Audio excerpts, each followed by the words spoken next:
Good morning, YouTube, and welcome back to the channel. This is IMAX Sports with another football video, and today I'm talking about the quarterbacks in the NFL draft.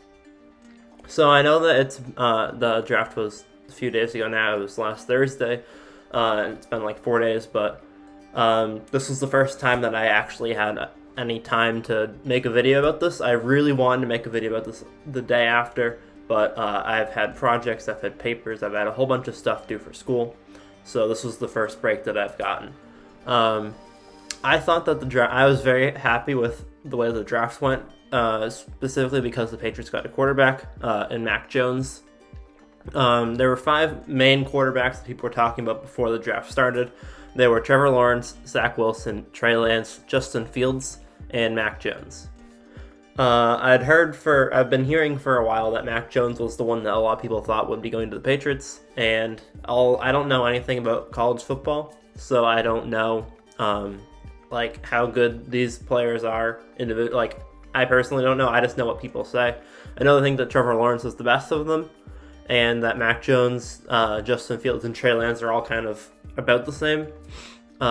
So I'm feeling pretty good. The Jaguars selected Trevor Lawrence with the first pick of the draft. The Jets selected Zach Wilson with the second pick. Trey Lance was selected by the 49ers with, I believe, the third pick. I believe the 49ers trade up to the third pick. Justin Fields was drafted by the Bears around the 12th pick, I think. I know the Bears traded up with Dallas or somebody.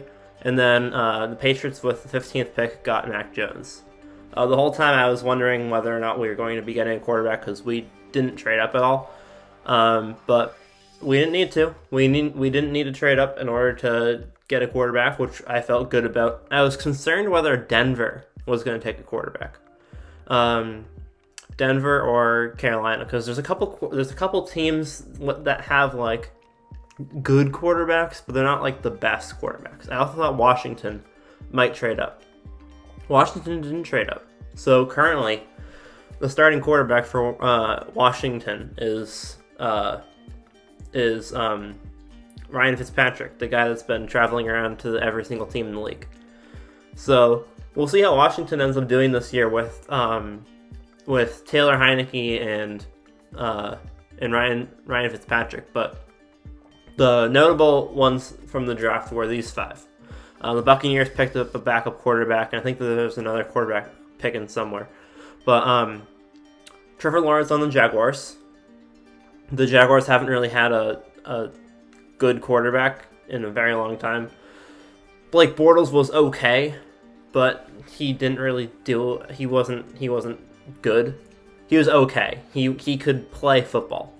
And then they recently have had Gardner Minshew, who was better at winning. I think Blake Bortles might be a better quarterback. Gardner Minshew is better at winning. But this year, clearly, they just died. So Trevor Lawrence is their new guy. Zach Wilson's going to the Jets. The Jets traded Sam Darnold to the Panthers. I think that the Panthers are going all in on Sam Darnold. And I'm not sure that's the smartest decision for them. They have a much better team than the Jets do outside of the quarterback position. So I think that Sam Darnold will do better on the Panthers than he did on the Jets. I still don't think he's going to be amazing, though.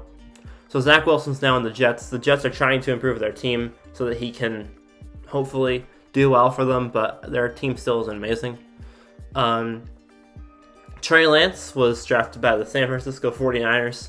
A lot of people are wondering where Jimmy Garoppolo is going to end up because a lot of people think that he is going to get booted out of there. So Trey Lance was drafted by the 49ers. I think the 49ers are going to, if they can't get rid of Jimmy, then they'll start Jimmy for a couple games and then put Trey Lance in. If they can get rid of Jimmy, Trey Lance will just be their starter. And then Justin Fields was selected by the Chicago Bears, who moved up. The Bears really have never had a quarterback before.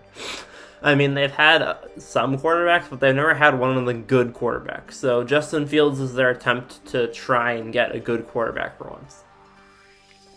I think that if you take out the one thing I want to look at is take quarterbacks aside. If all these teams had the same quarterback, which team would be the best? You have the Jaguars, the Jets, the Patriots, the the Bears and the 49ers. I think by far, the 49ers have the best team. By far, the 49ers have the best team, quarterback aside. That being said, I think that the Bears and Patriots are very similar teams, and the Jets and the Jaguars are the weakest. The 49ers have a lot of strong offensive weapons when they're healthy. Last season, they weren't healthy. Their whole team was injured. Jimmy was injured. The entire team was injured the whole year. So you can't really look at their record last year and say that it was actually conducive of how good their team is. But they have amazing weapons on offense. They have an amazing running back room. They have Raheem Mostert. They have Tevin Coleman, and they have that guy Jerick McKinnon. They also have George Kittle at tight end. Wide receivers, they have Deebo Samuel. They got a wide receiver last year in the draft who was really good. Their offense is phenomenal. Their defense is one of the strongest defenses in the league. 2 years ago, the Patriots and 49ers had by far the best defenses in the league. 49ers have a strong defense, including players like Nick Bosa. And then they have a pretty solid secondary too. So 49ers are by far the best team. The Bears and the Patriots both have very strong defenses. They're both top 10 defenses last year. I think the Bears might have been top 5. I think that the Patriots have added some good offensive weapons, which would put them in second. I think that Damian Harris is going to be one of the best running backs in the league next year. This year he only played, I think, 10 games. But I think next year he's going to be one of the strongest running backs in the league. We also have James White, who didn't play a whole lot of games this year, but he's still a phenomenal player. We don't have Julian Edelman anymore, who retired, but we have gotten the tight end from Tennessee, Jonnu Smith, as well as wide receiver from who's gotten around to a few different teams now. And our offense is looking okay. Our offense is looking better than it was. The Bears' offense, it's not bad, but it's not the best offense in the world.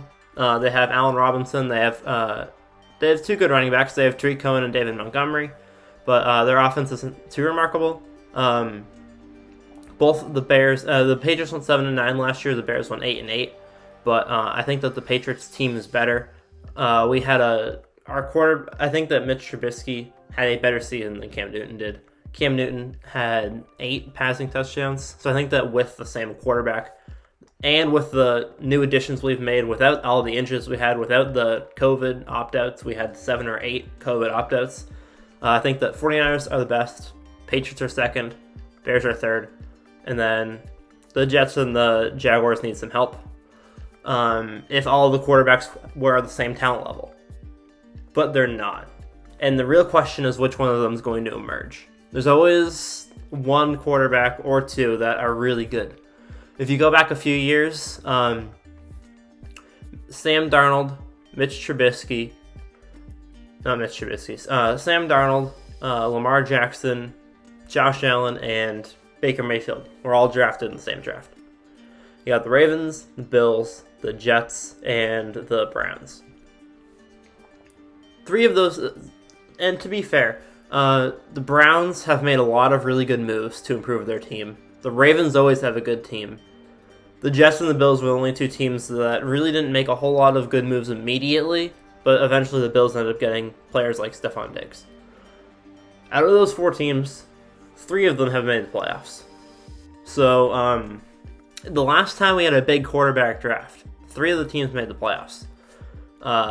The first pick of the draft, I think 4th or 5th was Josh Allen, and then number 32.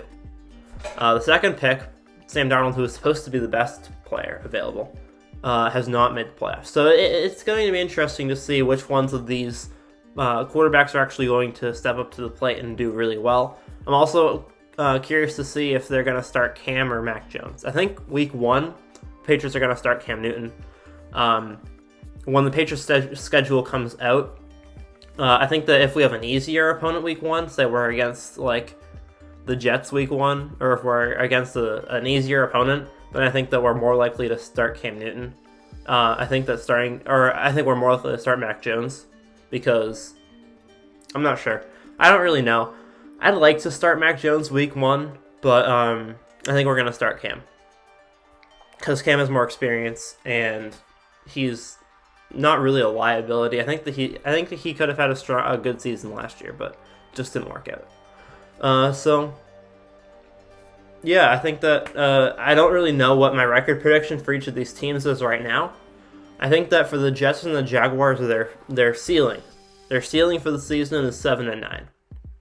I don't see either the Jets or Jaguars being above 7-9, mostly because last year Justin Herbert went 7-9, and he played phenomenally. A lot of quarterbacks can't really get over that 7-9 threshold their first season. Justin Herbert went 7-9. Baker Mayfield went 6-10-1. So I think 7-9 is going to be the limit for there's 17 games. So I think that 8-9 is going to be the limit for Trevor Lawrence and Zach Wilson. They can get 8-9, but their teams are going to hold them back. And then in 2021 is when they might be able to break out and make the playoffs, things like that. Trey Lance on the 49ers, I think that the 49ers floor is 7-9. I'll say not 7-9. Sorry, I'll say the 49ers floor is 6-11. Absolute floor is 6-11. There's no way they're going below 6-11. I think that their ceiling is anywhere 10 or 11 wins. I think that their ceiling is 11-6, maybe 12-5. I could see the 49ers going 12-5. So I'm going to say for the 49ers, their floor is 6-11, their ceiling is 12-5. The Bears, I think that similar. Floor 5-12, ceiling of 11-6. And I think for the Patriots, I'm going to say that the floor, I'm going to have the Patriots as the highest floor just because, actually the Bears floor, we haven't seen Justin Fields, but because of how the Patriots quarterback position was so bad last year, there's no way for it to get lower. I think that we're going to have the highest floor at 6-11 or 7-10, but our ceiling won't be as high as the 49ers. The 49ers definitely have the best potential. I think the Patriots are just less likely to be bad. So I think our ceiling's probably 10-7. I think that the 49ers can get 12 wins, Bears can get 11. We might be able to get 11, but we're likely going to go 10-7, I think. So I'm not sure if that'll be good enough for the playoffs. Hopefully it will be. I think that the AFC East is going to be very contentious for the playoffs. I think that the Bills are going to win the division, obviously. I think that they're going to go 14-3 or 13-4. Dolphins and Patriots, I think, are both going to go 10-7. And if they don't, then the Dolphins will go 9-8. I don't think the Dolphins are going to improve this season from last year, but they might. So that could be a really cold take. I'm not really sure. But this was just my thoughts about the draft. It was kind of like haywire. It was just my brain vomiting whatever it thought of. But yeah, those are my opinions about the draft, about the quarterbacks taken in the draft. I don't really know anything about any other positions, so I really don't want to talk about other positions. It's easy for me to control my opinions about 5 teams and 5 players. If I want to talk about the rest of the draft, I don't know any of the players. I don't really know. I would just be saying, oh, this team needs this position, so they took that position. That's good. Like, wouldn't be a good video. So I'm going to try some new videos on the channel. Finals are ending this week, so I probably won't make another video until Friday or Saturday. I might make one more, but it won't be too involved. So make sure to watch out for that. I'll finish up my finals, and then I'll start making more consistent videos. So thank you guys again for the support. I really appreciate it. And I'll see you guys all in the next one. Peace.